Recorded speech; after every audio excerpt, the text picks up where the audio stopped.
श्री दुर्गा देवी नमो नमः। श्रीमद्देवी भागवत महापुराण चतुर्थ स्कंध अध्याय 22। कंस के हाथ मारे जाने वाले देवकी के 6 बालकों को पूर्व जन्म की कथा तथा देवताओं और दानवों की अंशावतार का वर्णन। जन्मेजय ने पूछा, दादाजी, उस बालक ने पूर्व जन्म में कौन सा ऐसा पाप किया था जिसके परिणाम स्वरूप वह उत्पन्न होते ही दुराचारी कंस के हाथ मृत्यु के मुख में चला गया? मुनिवर, नारद जी भी जो परम ज्ञानी, धर्मपरायण और प्रधान ब्रह्मवेता थे, फिर वे ऐसा पाप क्यों कर बैठे? स्वयं पाप करने वाला और कह कर पाप करवाने वाला दोनों ही समान पापी होते हैं, ऐसा विद्वानों का कथन है। तो फिर नारद मुनि दुराचारी कंस को इस घोर पाप कर्म में प्रवृत्त होने के लिए क्यों प्रेरणा की, इस विषय में मुझे महान संदेह हो रहा है। अतः आप यह बताने की कृपा करें कि किस कर्म विपाक से बालक की तुरंत मृत्यु हो गई। व्यास जी कहते हैं, नारद जी, झूठ बोलने में कभी प्रवृत्ति नहीं होती। वे बड़े सत्यभाषी और पुण्यात्मा पुरुष हैं। देवताओं के कार्य साधन में वे संलग्न रहते हैं। इसी के उत्पन्न होते ही उन्होंने देवकी की 6 पुत्रों को मरवा डाला। वे मरणशील बालक षड्गर्भ नामक देवता थे। पाप के कारण उनका निधन निश्चित था, अतः वह मारे गए। राजन, उनके शाप का कारण भी कहता हूँ, सुनो। स्वयंभू मनवंतर की बात है। ये 6 मुनिवर मरीचि के महान बलशाली पुत्र थे। मरीचि की उड़ना नामक पत्नी के गर्भ से इनका जन्म हुआ था।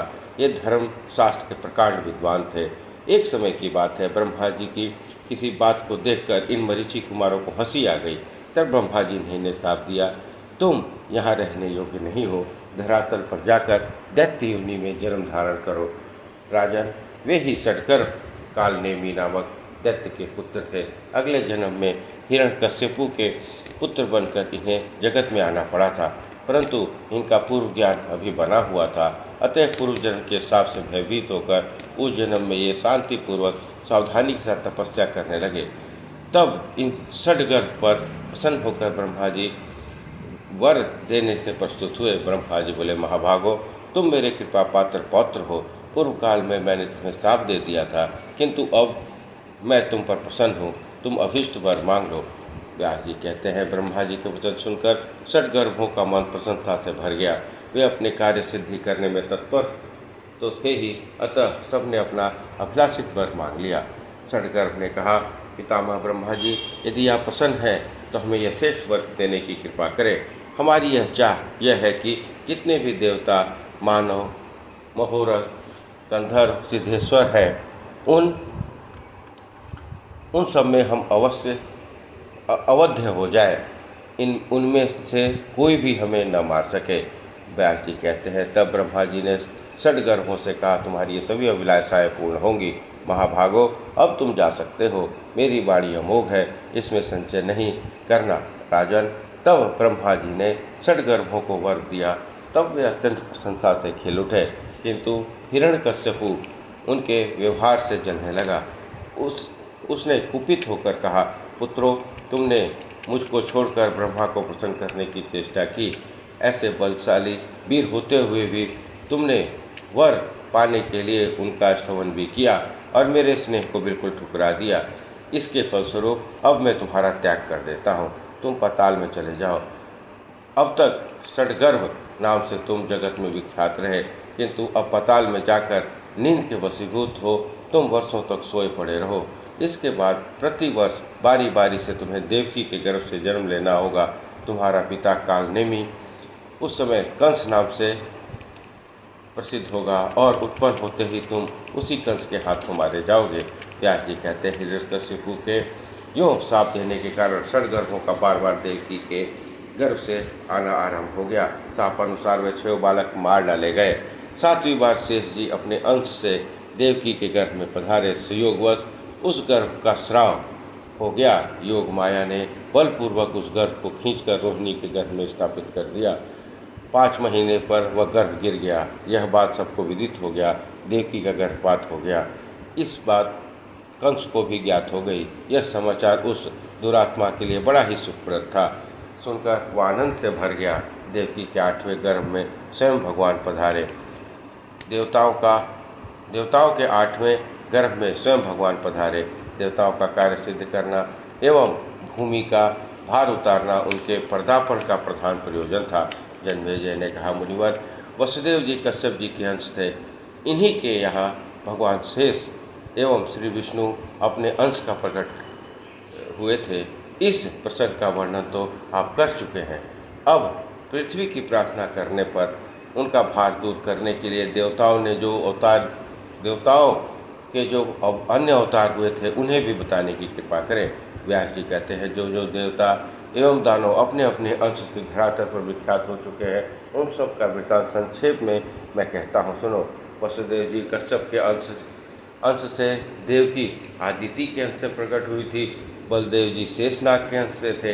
इन सब के प्रकट हो जाने पर जिन धर्मनंदन नारायण की बात कही जा चुकी है, वे ही श्रीमान स्वयं भगवान श्री कृष्ण बनकर पधारे। मुनिवर, नारायण के श्री कृष्ण रूप में प्रकट हो जाने पर उनके छोटे भाई जो नर हैं, वह अर्जुन बनकर आ गए। धर्म के अंश युधिष्ठिर, वायु के अंश भीमसेन, अश्वनी कुमारों के अंश महाबली नकुल और सहदेव कहे गए हैं। कर्ण तो सूर्य का अंश बताया जाता है। विदुर धर्म के अंश के प्रकट हुए हैं। द्रोणाचार्य बृहस्पति के अंश से, अश्वत्थामा रुद्र के अंश से थे। बुद्धजन बतलाते हैं कि स्वयं समुद्र शांतनु बने थे और गंगा उनकी पत्नी रही। पुराण प्रसिद्ध गंधर्वजात देवक बनकर धराधाम को सुशोभित कर रहे थे। भीष्म पितामह को वसु और राजा विराट को मरुदगण का अंश कहा जाता है। अरिष्टनेमी का पुत्र जो हंस था, वह जगत में आकर धृतराष्ट्र नाम से प्रसिद्ध हुआ। कृपाचार्य को किसी एक मरुगण का अंश और कृतवर्मा को किसी दूसरे मरुगण का अंश बताया जाता है। राजन दुर्योधन को कली का अंश और शकुनी को द्वापर का अंश समझो। प्रसिद्ध सोमनंदन सुवर्चा भूमंडल पर सोम प्रयु यादव नाम से विख्यात हुए। धृष्टद्युम्न और शिखंडी क्रमशः अग्नि और राक्षस के अंश थे। प्रद्युम्न सनत कुमार के अंश कहे गए हैं। द्रुपद वरुण के अंश थे। स्वयं भगवती लक्ष्मी द्रौपदी बनकर जगत में पधारी थी। द्रौपदी के 5 पुत्र विश्वदेव के अंश कहे गए हैं। सिद्धि, धृति और मति, ये तीनों देवियाँ कुंती, माद्री और गंधारी के रूप में आकर भूमंडल की शोभा बढ़ाने लगी। जिन्हें भगवान श्री कृष्ण की धर्मपत्नी बनने का सौभाग्य प्राप्त हुआ था, वे सभी स्वर्ग की दिव्य रमणियाँ थीं। इंद्र के संपर्क में रहने वाले सभी उनकी प्रेरणा से धरातल पर आकर दुराचारी नरेश बने थे। शिशुपाल हिरण्यकश्यपु का अंश था। विप्र चिति जरासंध होकर तथा प्रहलाद शल्य बनकर आए थे। क्या कालनेमी कंस हुआ। हयशिरा ने केसी का जन्म पाया। बलि कुमार कुकड़ी अरिष्टासुर बना, जिसने श्री कृष्ण के हाथों गोकुल में प्राण छोड़े। अनुहलाद धृष्टकेतु बना। भगदत्त भास्कर हुआ। लंब ने प्रलंबासुर का शरीर पाया और खर धेनुकासुर हुआ। वराह और किशोर नामक 2 अत्यंत भयंकर जो दैत्य थे, वे धरातल पर चाणूर और मुष्टिक नामक प्रख्यात पहलवान हुए। तिथि का पुत्र जो अरिष्टासुर था, वह कुवलयापीड़ हाथी के नाम से विख्यात हुआ। बलि की पुत्री पूतना बनी और उसका छोटा भाई बकासुर कहलाया। यम, रुद्र, काम, क्रोध, इन चारों के अंश से महाबली अश्वत्थामा का जन्म हुआ था। जिस समय ब्रह्मा प्रभृति प्रधान देवता पर प्रार्थना करने के लिए भगवान श्री हरि के पास पधारे थे, उस समय भगवान ने उन्हें काले और सफ़ेद रंग के 2 केस दिए थे। तदनंतर पृथ्वी को भार मुक्त करने के लिए उस काले केस से भगवान श्री कृष्ण और सफ़ेद बाल से महाभाग श्री बलराम जी का प्रकट हो गया। जो पुरुष भक्तिपूर्वक इस अंशावतरण के प्रसंग को सुनता है, वह संपूर्ण पापों से छुटकारा पाकर उसे बंधु बांधवों के साथ आनंद का भागी होता है। इस प्रकार श्रीमद्देवी भागवत महापुराण चतुर्थ स्कंद अध्याय 22 संपन्न हुआ। बोलिए दुर्गा महारानी की जय। मंत्रहीनम किराहीनम भक्तिहीनम सुरेश्वरी यत्पुस्तम मया देवी परिपूर्णम तदस्तु मे।